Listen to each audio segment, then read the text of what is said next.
बिहसी लखन बोले मृदुबानी, अहो मुनीस महाभट मानी। लक्ष्मण जी जब परशुराम जी के इतने कठोर वचन सुनते हैं तो लक्ष्मण जी हंसते हुए बोलते हैं। बिहसी मतलब हंसकर, हंसकर मीठी वाणी में बोलते हैं। पुनि पुनि मोहि दिखाव कुठारु, चहत उड़ावन फूकी पहाड़ू। लक्ष्मण जी बहुत ही प्रेम से मीठी वाणी में परशुराम जी को बोलते हैं, ये आप बार बार मुझे अपना फरसा क्यों दिखा रहे हो? ऐसा लग रहा है जैसे आप फूंक मारकर पहाड़ को उड़ाना चाहते हो। यहाँ कुंभड़ बतिया काऊ को नाही, जे तर्जनी देखी मरी जाए। यहाँ पर कोई भी कुंभड़ बतिया नहीं है। कुंभड़ बतिया होता है कटहल का जो फूल होता है ना, जैसे छुई मुई का पौधा होता है, अगर हम उसको हाथ लगाते हैं, उंगली, तर्जनी मतलब उंगली, अगर हम छुई मुई के पौधे को हाथ, तर्जनी अपनी उंगली लगाते हैं तो वो बंद हो जाता है। देखा आप लोगों ने छुई मुई का पौधा? Touch me, touch me not, photo ऐसे में। ही।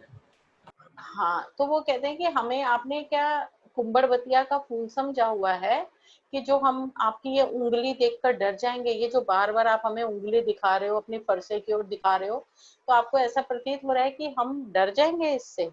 यहाँ कोई भी कुंभड़ बतिया नहीं है। कुंभड़ बतिया कोई नहीं है जो मतलब तर्जनी को देखकर मर जाती है। देख कुठार सरासन बाना, मैं कछु कहा सहित अभिमाना।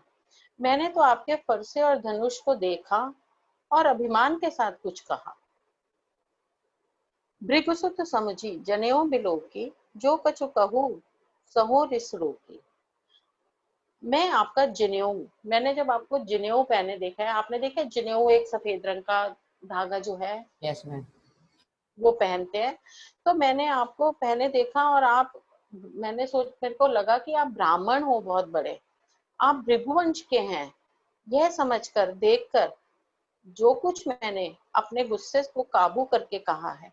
लक्ष्मण ये अपना पक्ष देते हुए कह रहे हैं कि मैंने अगर आपको कुछ भी कहा है तो मैंने अपने गुस्से को काबू कर लिया, मैंने आपको कुछ नहीं कहा, क्योंकि मैंने आपका जनेऊ देख लिया, मैंने देख लिया कि आप ब्राह्मण कुल के हैं, भृगुवंश हैं, तो मैं आपका अपमान नहीं कर सकता।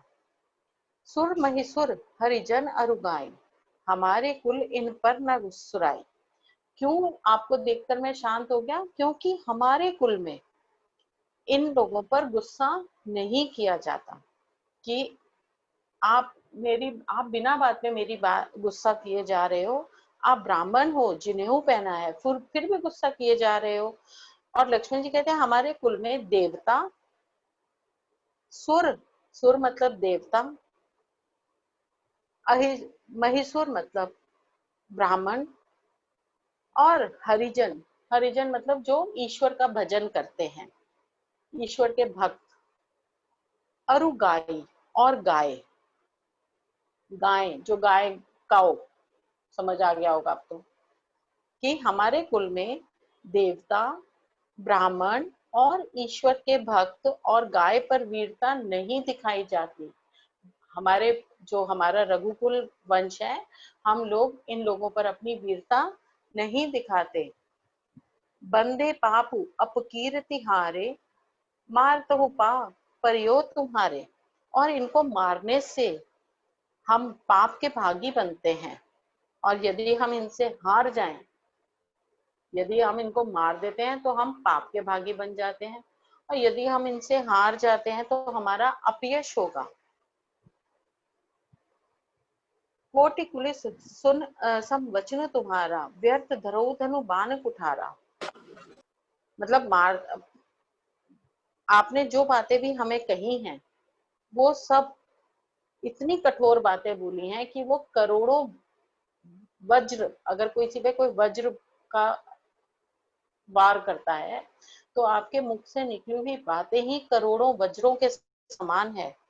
आपने बेकार में ही ये फरसा धारण किया हुआ है, ये धनुष धारण किया हुआ है। देखो, कोटि कुलिस सम वचन तुम्हारा, ये तुम्हारे जो वचन है ये ही करोड़ों वज्रों के समान है। व्यर्थ धरो धनु बाण कुठारा, आपने तो व्यर्थ में ही ये धनुष और बाण और फरसा उठा रखा है, इन सब का आपके लिए कोई उपयोग नहीं है, क्योंकि आपकी आपकी वाणी ही इतनी कर्कश है, आपकी वाणी में ही इतनी कड़वाहट है कि आप वाणी से ही दूसरे पर वार कर सकते हैं। तो आपको इन हथियारों की आवश्यकता नहीं है। जो विलोक की अनुचित कहूँ, छमु महामुनि धीर, मुनि सरोष भृगुवंशनी, बोले गिरा गंभीर।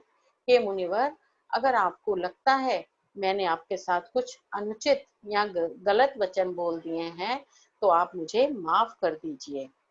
लक्ष्मण जी की बातें सुनकर परशुराम जी गुस्से के साथ गंभीर आवाज में फिर बोलते हैं।